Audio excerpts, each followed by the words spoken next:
자, 이제 본격적으로 이제 들어가야 돼요. 이제 창세기 이제 교제를 표시해야 됩니다. 이제 여기서부터는 유인물이 없어요. 이 유인물까지 다 주면은 내가 바빠서 안 되고. 자, 이제 창세기 교제를 딱 피시면 교재 맨 처음에 이제 요점이 이제 정리된 게 있어요. 누렇게 이제 거기에 말씀이 잘 안 보일 수도 있는데, 자, 명칭 보면은 창세기 이제 페이지 11페이지인데 창세기라고 해요. 자, 창세기는 시작을 알려요. 태초를 알려요. 구약의 첫 번째 책이에요. 이 창세기를 건너뛰면은 아무것도 이해할 수 없어요. 그래서 히브리어로는 베리시트, 태초에, 70인역으로는 게네시스, 기원 시작, 우리가 영어로는 제네시스, 이렇게 표기를 하게 됩니다. 기록자는 모세예요. 1440년경에. 왜 창세기를 기록했을까? 목적은 만물의 기원이 하나님의 창조에 있다라는 거예요. 모든 일들이 창조 속에 들어가 있는 거예요. 인류의 기원, 구속의 시작, 이 모든 것이, 예배의 대상이 하나님께 있는 것을 보여줘요. 그런데 여기서 또 하나의 목적은 무엇이냐?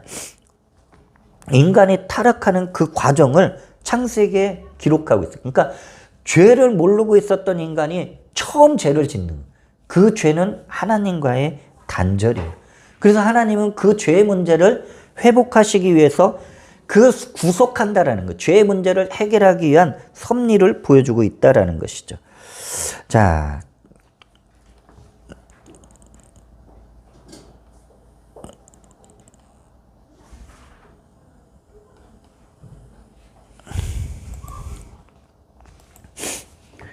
그 다음에 이제 중심 이제 사상 이제 보면은 모든 것의 기원을 알려요.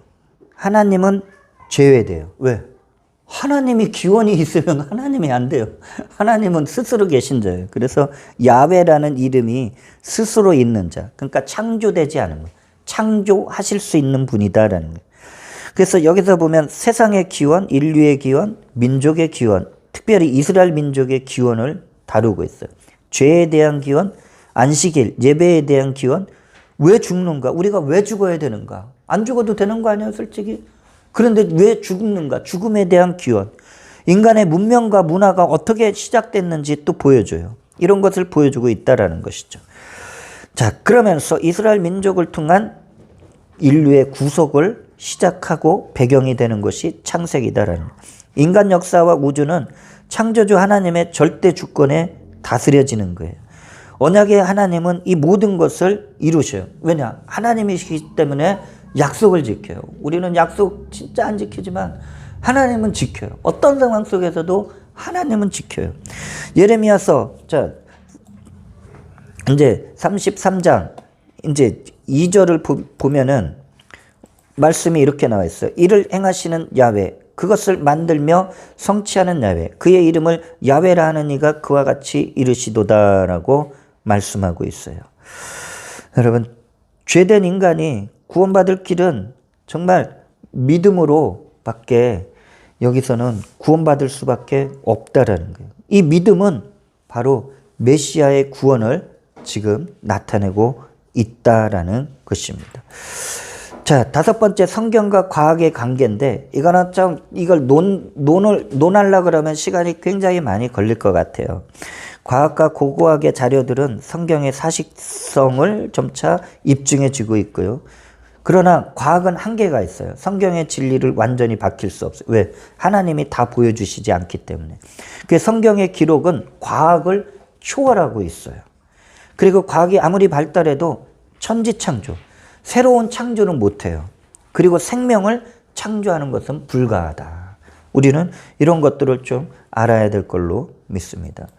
자, 이제 그 다음에 이제 12페이지 넘어가면 내용 분해가 있어요. 창세기는 전체 50장으로 되어 있고 1533절로 구성이 되어 있어요. 큰 물줄기는 두 가지예요. 인류의 시작이 어떻게 됐나. 그 인류의 시작을 통해서 죄가 들어오고 그 다음에 하나님의 물심판이 있었고 그 다음에 노아의 자손들이 흩어지는 사건이 있어요. 이제 또 다른 큰 물줄기는 히브리, 이스라엘 민족의 시작인데 이거는 여러분들 쉽게 이해하기 위해서는 이스라엘 민족은 어떻게 시작됐냐. 이스라엘 민족은 4대 족장을 통해서 민족으로 발전하게 돼요. 그러니까 한 집안을 통해서 민족으로 발전돼요. 그러니까 4대 족장 이건 여러분들 다 아시잖아요. 아브라함, 그 다음에 이삭, 야곱, 그 다음에 요셉. 근데 우리가 창세기를 공부할 때 이 4대 족장에 보너스 하나 들어가는 족장이 있어요. 바로 유다 족장이 들어가요. 이 유다 족장은 메시아가 들어올 이 땅에 오는 그 계보에 딱 유다가 하나님 앞에 택감을 받기 때문에 실질적으로는 5대 족장이 있다라는 것을 여러분들 또 그것을 보면은 되겠습니다. 창세기 내용 연구 직접 말씀을 조금 더 우리가 좀 풀어가면서 좀 말씀을 나누길 원해요. 자, 인류 공통의 역사. 이것은 천지창조와 인간의 기원이 기록되어 있어요. 1장은 여러분 1장을 보면 모든 상황이 우리가 왜 이 땅에 살게 됐는지 일반적 창조가 있고요. 2장은 드디어 우리 인간이 어떻게 시작되었는지. 그러니까 지난혼을 놓고 따지면 이거 성경은 완전히 이게 위배되죠. 인간은 하나님에 의해서 창조되었어요. 그리고 나서 하나님에 의해서 에덴 동산, 무엇 하나 부족함이 없는 하나님이 세우신 그 장소에서 생활할 수 있게 하여 주셨다라는 것이에요. 그러므로 자, 천지 창조를 놓고 보면은 하나님께서 말씀으로 천지를 창조했어요. 하나님이 어떤 걸 가지고 한 게 아니고 하나님 말씀으로 천지가 창조되었다라는 거예요. 그 창세기 1장 1절에 태초에 하나님이 천지를 창조하시느니라 이렇게 말씀하고 있거든요. 그 여기서 보게 되면은 인간은 어떻습니까? 피조물 중 하나님의 형상과 모양으로 유일하게 창조됐어요. 그리고 나서 창조됐는데 하나님이 맡기시는 거예요. 우리 인간한테 온 세상을 좀 너네들이 다스려라. 그래서 왕적인 권세를 맡기셔요. 생육하고 번성하고 다스리라. 생육은 자손의 번성을 말하고요. 그리고 나서 그 다음에 번성은 하나님의 땅을 세워나가라. 그 세워나간 것을 하나님의 말씀을 가지고 어떻게 해요? 통치하라. 그래서 이 왕적인 권세라는 것은 무소불위의 권력을 휘두르라는 게 아니고 바로 하나님의 말씀을 따라서 사는 청지기적인 삶을 살아가야 한다라고 말씀하고 있습니다. 자, 여기서 천지창조가 과연 어떻게 나왔나? 자, 여기서 보게 되면은 배경의 창조가 있고 내용물의 창조가 있어요. 여러분, 천지창조는 6일 만에 모든 것들이 이루어져요. 그런데 여기서 3일, 3일을 구분할 수가 있고 마지막 7일 때는 하나님이 모든 일을 마치시고 안식하셔요. 쉼을 얻어요. 자, 그런데 1일, 2일, 3일은 배경을 창조하셔요. 빛이 있고 궁창과 물이 있고 땅과 식물이 있는데 이때는 혼돈의 상황이에요. 그래서 이 모든 것들을 빛과 궁창과 물과 땅과 식물로 질서를 세우셔요. 하지만 이 질서를 세우지만 그 안에 내용물은 없다라는 거예요. 그 내용물을 채우는 것이 4일, 5일, 6일 날 내용물이 채워지는데 4일째는 빛이 있는데 어떤 빛이냐? 해와 달과 별을 만드셔요. 그 다음에 2일 날 궁창과 물이 있는데 새와 물고기를 만드셔요. 그 3일 날 땅과 식물이 있으면 6일 날 동물과 인간을 만들어서 채우시는 거예요. 내용물을 채우시는 것이 이게 창조의 과정이다라는 거예요. 자, 그렇기 때문에 여기서 보게 되면은 시간상의 문제점은 무엇이냐? 1장 1절과 2절 사이에 알 수 없는 시간 공백이 있어요. 그 창세기 1장과 2장에는 시간의 공백을 있어요. 이거를 해석할 수 있는 그게 없어요. 단지 시간상의 공백이 있어요. 그러나 1에서 3일의 창조는 전혀 다른 시간이고 중요한 것은 3일째 여기서 4일째 해와 달과 별을 창조한 그때부터 무엇이 시작됐느냐? 하루 24시간의 개념이 시작되었다라는 것입니다. 인간의 창조를 페이지 14페이지를 보면은 자, 인간은 어떻게 창조됐을까? 여러분, 하나님의 형상과 모양을 가지고서 하나님이 창조하시는데 그 내용물이 무엇이냐? 흙이에요. 땅의 티끌이라고 그랬어요. 그러니까 우리는 실질적으로 땅의 존재예요. 근데 하나님이 이 흙을 가지고 사람의 모양을 만들었는데 살아 움직이게 할 수 있게 해서 무엇을 주셨느냐? 생기를 주신 거예요. 이 생기는 바로 하나님의 생명이에요. 그래서 땅의 존재가 무엇을 바라보냐? 하늘, 바로 하나님을 바라보며 살아가는 존재가 인간이다라는 것이에요. 자, 그 가운데 아담이 먼저 지음을 받았는데 혼자 있어요? 외로워요? 그래서 누구를 만들어요? 여자를 만들어요. 하와를 만들어요. 이때는 흙으로 만들지 않아요. 아담의 갈빗대를 잠을 취하게 해서 빼가지고 여자를 만들어요. 그러니까 아담과 하와는 하나예요. 하나. 그러니까 부부가 하나 된다는 게 뭐예요? 이게 지금 여러분 최초의 가정의 기원이 어디서부터냐? 아담과 하와를 통해서 시작되었다라는 거예요. 근데 둘이 딱 남자와 여자가 딱 만났어요. 근데 아무것도 안 입었어요. 부끄러운 게 없는 거예요. 여러분, 부부는 부끄러움이 있으면 안 되는 거예요. 서로의 존재를 인정하는 거예요. 동등한 자격으로 보고서 사랑해 주는 거예요. 아껴주는 거예요. 자, 에덴 동산 이제 볼까요? 이제 에덴 동산. 에덴 동산 페이지 14페이지 계속 보면 하나님은 아담을 이제 딱 지으시고 나서 에덴 동산에서 경작하게 했다라고 했어요. 경작은 오늘날로 치면 아담이 무언가 일을 할 수 있도록 했어요. 그러니까 노동의 기쁨을 주셨어요. 그런데 요즘 세대는 어떠죠? 때가 되면 나 모든 건 내려놓고 일 안 할 거야. 세대가 지금 그렇게 흘러가고 있어요. 여러분, 이 노동의 참다운 기쁨은 하나님께서 허락해 주실 때 내가 일하는 삶의 원칙에서 기쁨으로 일하게 되는 줄 믿습니다. 자, 그리고 나서 하나님이 딱 이제 죄의 기원에 대해서 딱 말씀하시는 거예요. 이제 아담에게 에덴 동산의 모든 것들을 먹고 만질 수가 있어요. 하지만 선악과를 절대로 먹지 못하도록 하셔요. 자, 왜냐? 하나님이 법을 정했어요. 창세기 2장 17절에 선악을 알게 하는 나무의 열매는 먹지 말라. 네가 먹는 날에는 반드시 죽으리라 하시니라. 여러분, 이것을 여러분 많은 사람들이 선악과 안 만들었으면 됐죠. 그럼 죄가 없었고 우리는 하나님과 영원토록 살게 되잖아요. 그렇게 해석하면 성경을 이해할 수가 없어요. 자, 이것은 왜 선악과가 에덴 동산 중앙에 있었고 하나님이 왜 그것을 먹지 못하도록 금하셨을까? 여러분, 그것은 바로 이 선악과를 통해서 창조주 하나님과 피조된 인간의 엄연한 구분의 관계를 나타나고 있다. 인간은 하나님의 영역을 침범해서는 안 돼요. 여러분, 인간은 하나님의 영역이 아닌 하나님이 다스리는 세계에서 하나님을 예배하고 섬겨야 될 줄로 믿습니다. 할렐루야. 자, 두 번째. 죄의 기원과 타락과 추방이 이제 연결되어 있어요. 여러분, 죄의 기원과 타락. 인간은 죄가 없었어요. 에덴 동산에 있을 때까지만 해도.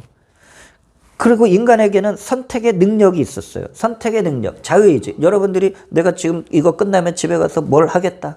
아니면 내가 집에 안 가고 다른 걸 뭐 하겠다. 다 여러분들의 생각 속에 선택할 수 있어요. 이거는 하나님이 막지 않으셔요. 자, 인간은 로봇으로 만들어진 게 아니에요. 하나님 원하는 대로 너 이렇게 가고 저렇게 가고. 아니에요. 하나님 말씀대로 살 수 있도록 지침을 주시고 이것을 인간에게 선택하라고 주신 거예요. 이걸 선택하는 자들에게 생명의 길로 가게 되는 줄 믿습니다. 자, 이렇게 선택 의지를 갖고 있었는데 인간과 하나님 사이에 누가 들어와요? 뱀이 들어와요. 사단이 들어와요. 이 뱀이 들어와서 유혹하는 거예요.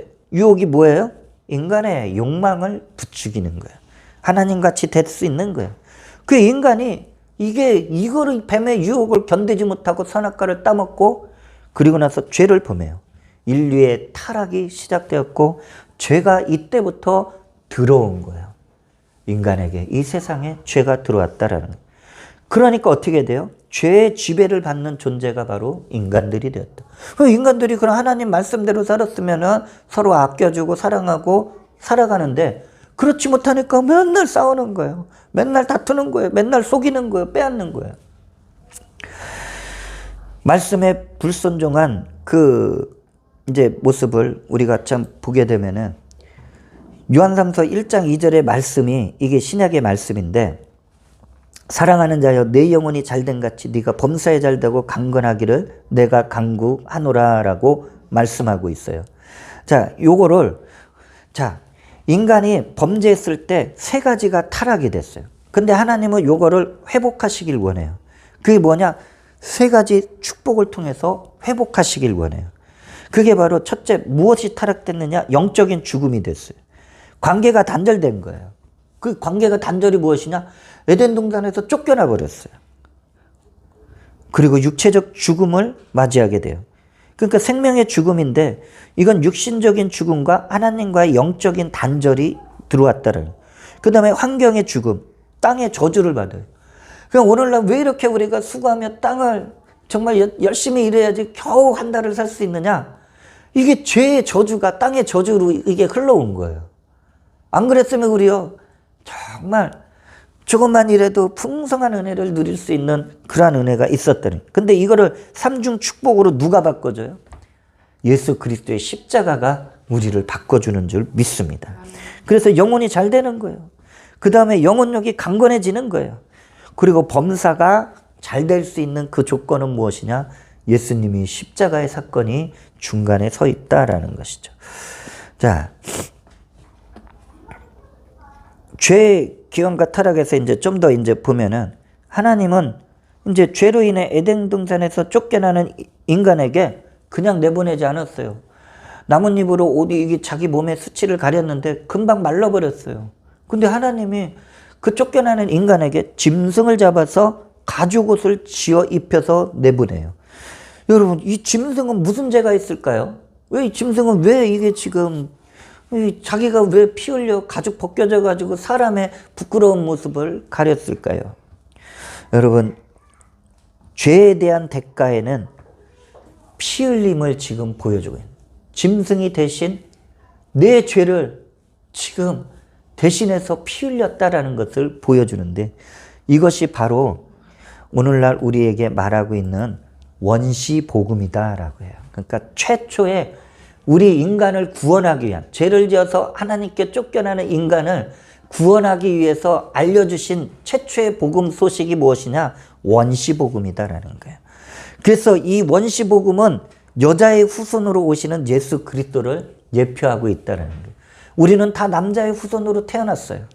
그런데 예수님은 동정녀 마리아, 여자의 후손으로 태어났어요. 죄가 없이 태어나셔 우리의 모든 죄를 예수님 혼자서 담당하셨어요. 아담이 혼자 죄를 지어서 죄가 온 인류에 퍼진 것과 같이 예수님이 죄 없으신 분이 모든 인류의 죄를 끌어안고 십자가에서 죽었을 때 그 모든 죄가 청산되게 된 줄로 믿습니다. 할렐루야. 자, 두 번째.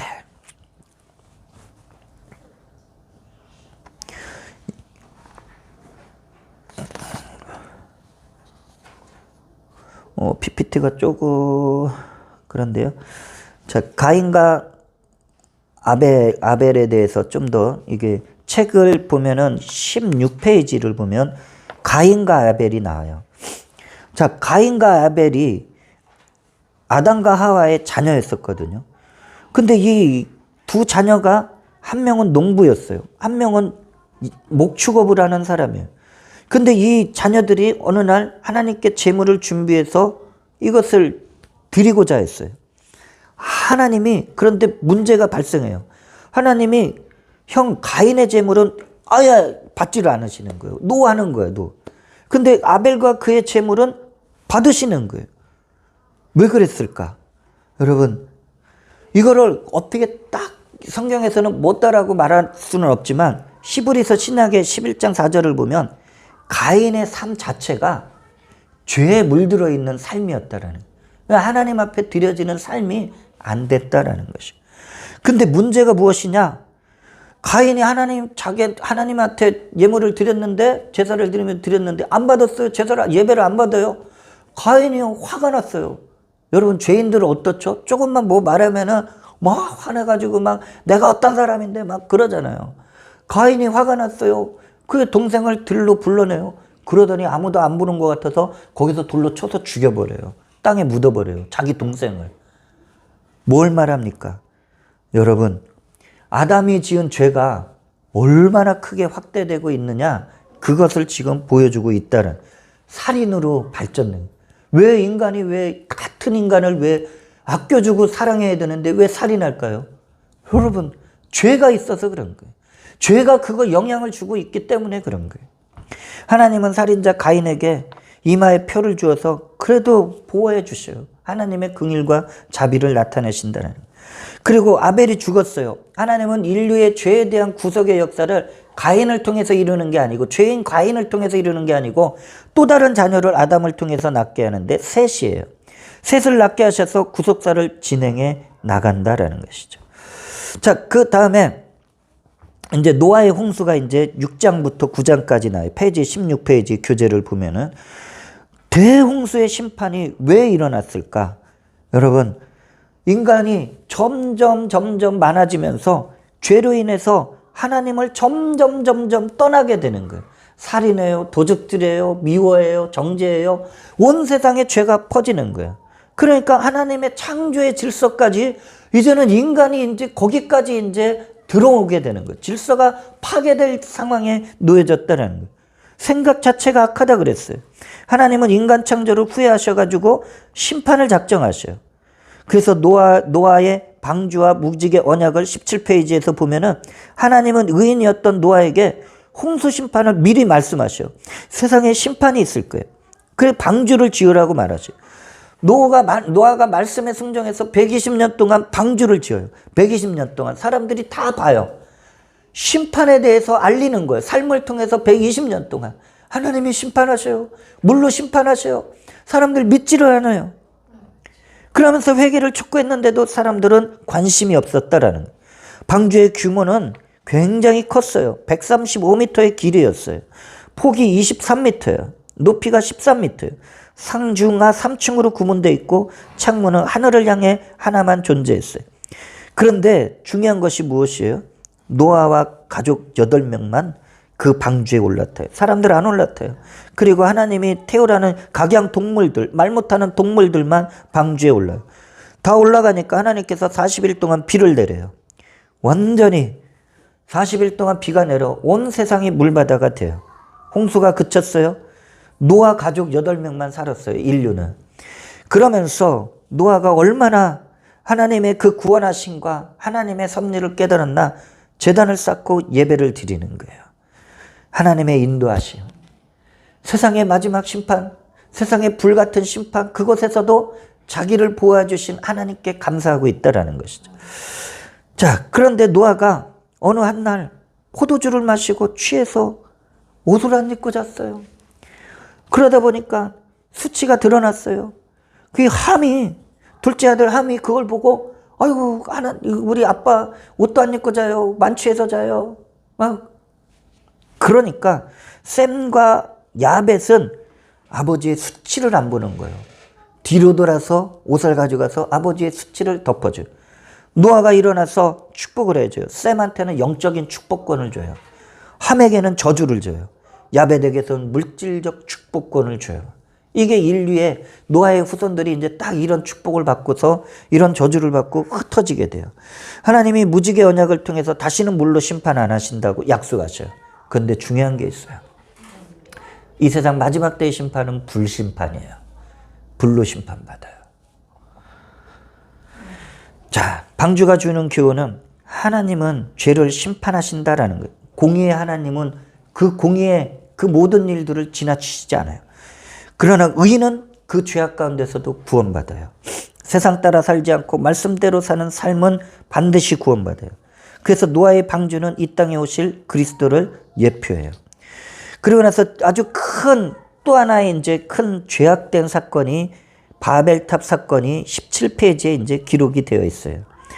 여러분 10장부터 11장인데 노아의 자손들이 이때부터 온 세상에 흩어지게 돼요.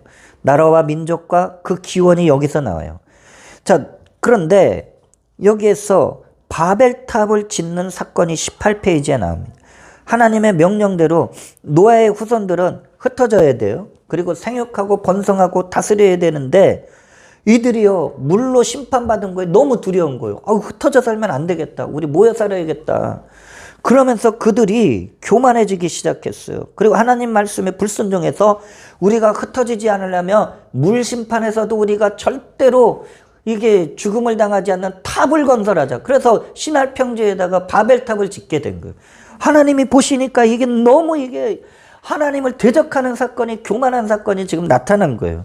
그래서 내려와서 그들이 바벨탑을 짓지 못하도록 무엇을 말하셨어요? 말을 바꿔버렸어요. 언어 소통이 안 되게 언어가 천차만별 언어를 말하게 됐어요. 야, 망치 갖고 와. 그러니까 저쪽에서 망치가 아닌 삽 갖다 줘요. 벽돌 갖다 줘요. 언어가 혼잡해져요. 왜 우리가 한국말이 있고 영어가 있고 러시아 말이 있고 왜 다를까요? 이때 이게 언어가 이게 나누어졌다라는 것이에요. 그래서 그들이 바벨탑 이거를 건축하는 걸 중단하고 흩어지게 돼요. 창세기에 인류의 두 가지 큰 반역 사건은 무엇이냐? 선악과 사건이에요. 이건 하나님 말씀에 불순종한 거. 그런데 또 하나의 사건은 바벨탑 사건은 인류의 교만을 바벨탑을 통해서 나타나고 있다는 거예요. 그 공통점은 하나님과 같이 되려 했다라는 거예요. 인류가, 인간이 하나님과 같이. 그러면 안 되는데 저와 여러분 절대로 그러면 안 될 줄 믿습니다. 창세기 11장 4절에 또 말하되 자 성과 탑을 건설하여 그 탑 꼭대기를 하늘에 닿게 하여 우리 이름을 내고 온 지면에 흩어짐을 면하자. 이게 인간의 교만, 인류의 교만이었다라는 것이. 자, 이제 여기까지는 인류의 기원이에요. 천지 창조부터 죄로부터 사람들이 이게 흩어지는 사건까지는 봤어요. 이제 하나님이 여기에서, 하나님은 여러분 성경은 인간을 구속하시기 위한, 구원하기 위한 하나님의 계획 속에 이게 성경이 기록되어 있는 거예요. 그렇기 때문에 여기서 이제 드디어 하나님이 일을 하셔요. 누구를 하셔요? 이스라엘을 선택하시는데, 이스라엘 처음부터 민족이 없었어요. 누구를 택하시냐? 자, 믿음의 조상 아브라함을 이제 선택한다라는 거죠. 페이지 18페이지에 보면 족장들을 중심으로 기록해요. 자, 아브라함은 부르심과 언약을 함께 하셔요. 하나님은 인류를 죄에서 구원하기 위해 아브라함을 통해 구속의 역사를 시작한다라는 거예요.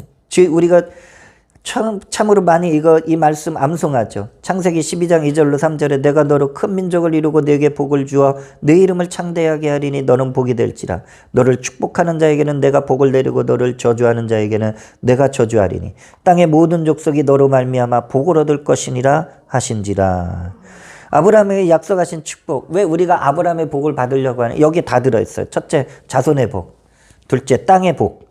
세 번째, 축복권이 들어가 있어요. 복의 근원을 하나님이 아브라함에게 일방적으로 주신 거예요. 자, 19페이지 보면은 이제 여기서 보게 되면은 순종과 믿음의 연단이 이제 여기서 나와요. 아브라함이 고향 친척 아비 집을 떠나라는 말씀에 순종해요. 순종했잖아요. 그리고 조카 롯과 결별하라니까 세상 바라보지 않고 딱 결별하고서 하나님 바라보니까 동서남북 다 보면서 하나님이 땅을 주셔요. 그리고 멜기세덱에게 믿음의 11조를 드려요. 왜? 하나님의 방법으로 전쟁에 나갔더니 승리하게 됐어요. 그래서 얻은 수익, 노획물 중에 10분의 1을 하나님이 나한테 승리를 주셨다 해가지고 이때부터 11조가 드려지는 것이 나왔다라는 것이죠. 바랄 수 없는 중에 말씀을 믿어요. 약속을 믿고 이름까지도 바꿔요. 그리고 할례를 받아요. 남성으로서의 이제 할례를 받는데 이건 남성의 생식기의 표피를 배워요. 이거는 하나님이 택한 백성이다라는 것 외적인 표현이에요. 우리는 할례를 받는데 어떤 할례를 받아야 되느냐? 마음의 할례, 마음을 찢어야 돼요. 찢는 게 회개예요. 우리가 회개를 할 때 하나님의 자녀로서의 놀라운 역사가 나타나게 되는 줄 믿습니다. 소돔과 고모라의 구원을 위해 기도하는 사람이 돼요. 그리고 말씀에 순종해서 이삭을 제물로 바쳐서 하나님이 예비하신 이 복, 주시겠다는 복을 이 연단을 통해서 끝내요. 이삭을 제물로 바침으로. 근데 하나님 이삭을 제물로 안 받아요. 다른 양을 준비를 해가지고 그 양이 이제 하나님 앞에 드려지게 되죠. 그런데 이 아브라함이 때론 불순종의 모습을 보여요. 기근이 임했어요. 가나안 땅에 왔어요. 그런데 인간적으로 기근이기 때문에 살아가야 되는데 못 살 것 같아요. 환경은 완전히 못 살 것 같아요. 그래서 애굽으로 내려가요. 애굽으로 내려갈 때 아내를 동생이라고 속여요. 그러다가 바로 왕한테 빼앗겨가지고 수치를 엄청 당해요. 또 약속을 못 기다려요. 아들 주신다고 약속해 주셨는데 안 주는 거예요. 안 주는 거예요. 그랬더니 여종 하갈을 통해서 아들을 낳아요. 약속의 자녀가 아닌 육신의 인간적인 자녀 이스마엘을 낳아요.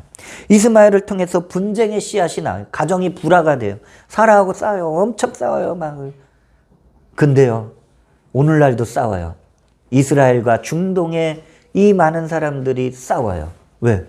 이스마엘의 후손이 바로 중동 사람들이에요. 그러면 아브라함의 후손은 누구예요? 당연히 이스라엘 사람들이죠.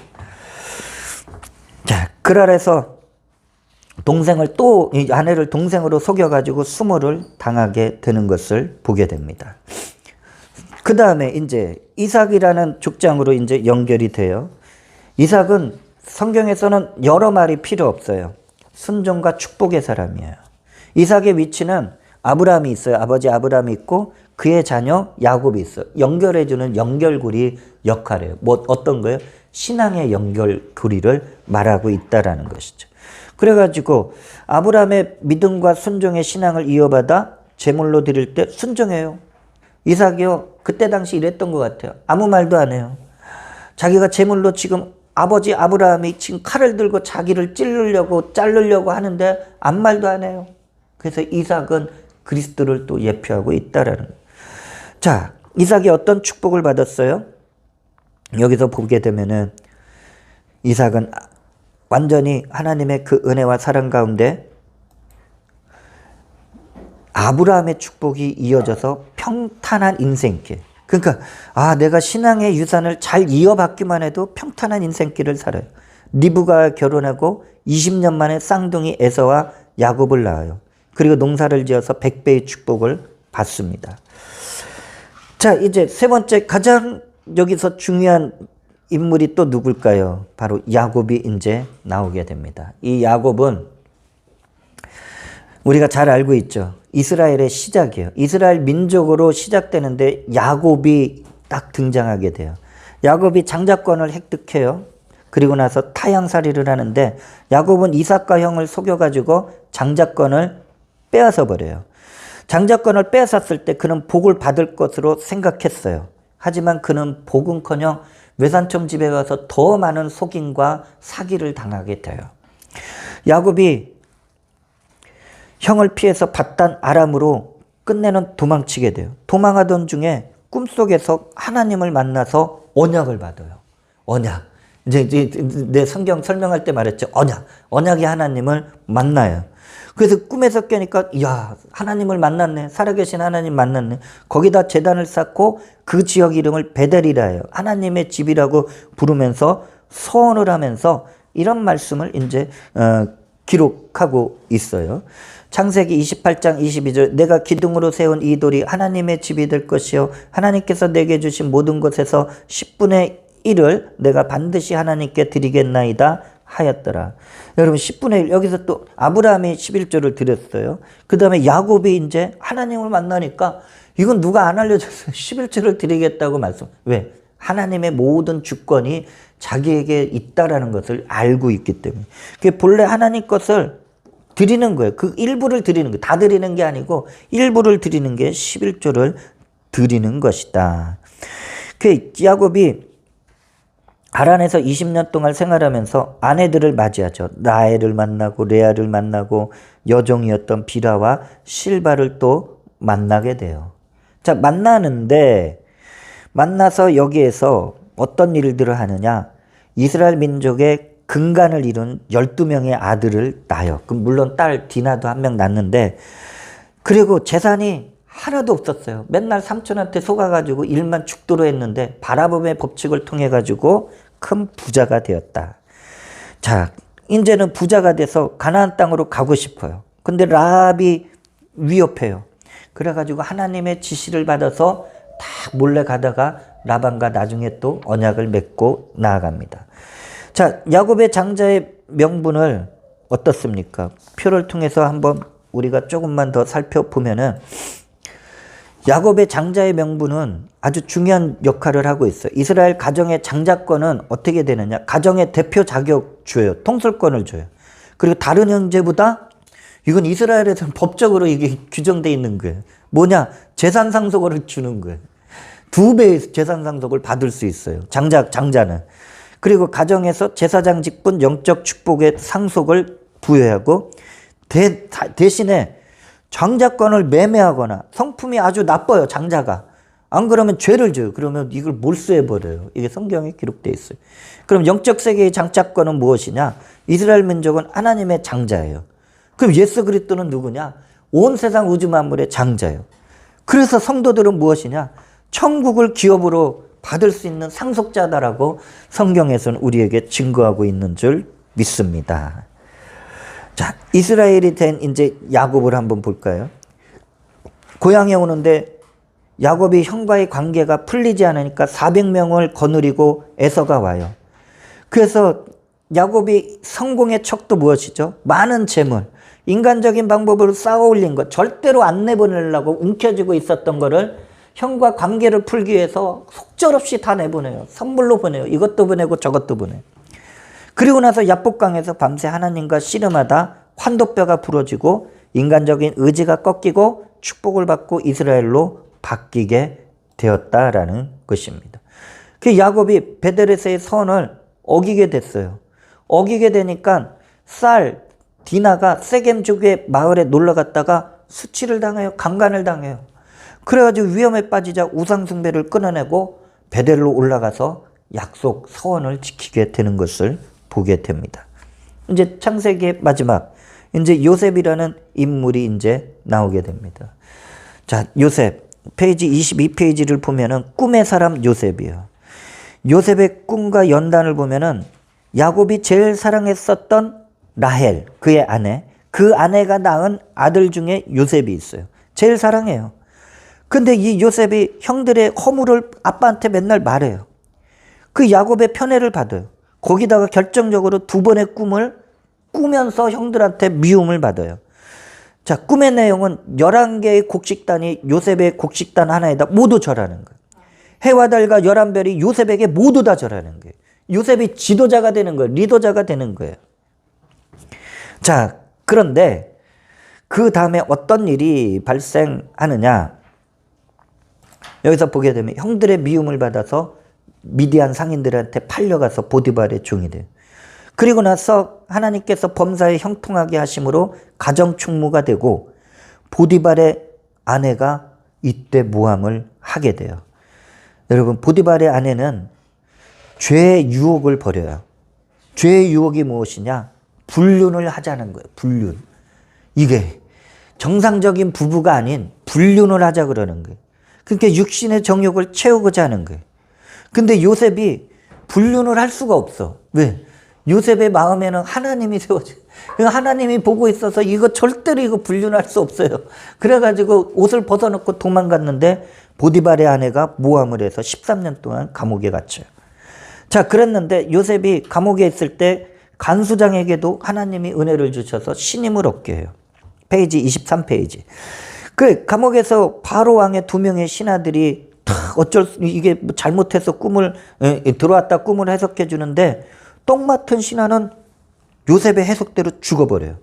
근데 술 맡은 신하는 바로에게 다시 총애를 받아 복직하게 돼요. 그런데 요셉을 좀 이게 선처 좀 해달라 그랬는데 이 술 맡은 신하가 요셉을 잊어버려요. 기억상실 걸려요. 그러다가 꿈의 시련이 이제 나타나게 돼요. 자, 꿈의 시련. 바로가 2개의 꿈을 꿨는데 아무도 해결을 못해요. 박사, 점쟁이, 무당 다 데려왔는데 아무도 해결 못해요. 그 술 맡은 관원장이 그때 기억상실에서 돌아와요. 요셉이라는 인물이 있습니다. 그 요셉을 청거를 하는 거예요. 그 요셉이 딱 와가지고 7년 풍년, 7년 흉년의 바로의 꿈을 해석해요. 그리고 나서 애굽의 총리 대신이 돼요. 바로가 요셉에게 이런 말을 해요. 창세기 41장 38절에 하나님의 영에 감동된 사람. 7년 이제 그렇게 인정을 하고 7년 기근이 이제 풍년이 지나고서 기근이 시작되자 형들이 가나안 땅에서 애굽의 양식을 사러 왔는데 애굽의 총리가 된 요셉을 만나고서 거기에서 절을 하게 된다. 꿈이 성취가 되는 거예요. 하나님이 주신 꿈을 잊지 않았고 엄청난 시련과 연단과 고난을 받은 이 요셉. 형들이 와서 절해요. 나중에 야곱까지 와가지고 모든 가족들이 요셉에게 절을 하면서 꿈이 성취가 돼요. 이러므로 야곱의 가족이 애굽으로 이주하는데 430년 동안 거주해요. 나중에는 노예로 전락해 버리게 된다라는 것입니다. 자, 여기에서 이제 야곱이 죽음을 앞두고 이제 임종을 앞두고 야곱의 12아들들의 이제 대한 예언을 해줘요. 그게 야곱은 족장이에요. 그 축복권을 가지고 있기 때문에 자기 자녀들한테 축복해줘요. 근데 어떻게 축복해 주느냐? 그 예언 중에 유다에게는 특별한 축복을 해요. 유다를 통하여 메시아가 오실 것이다. 이 예언을 하게 됩니다. 자, 근데 야곱이 죽었어요. 형들이 이제 요셉을 보니까 이제 진짜 보복할 것 같아요. 자신들은. 그게 너무 두려워요.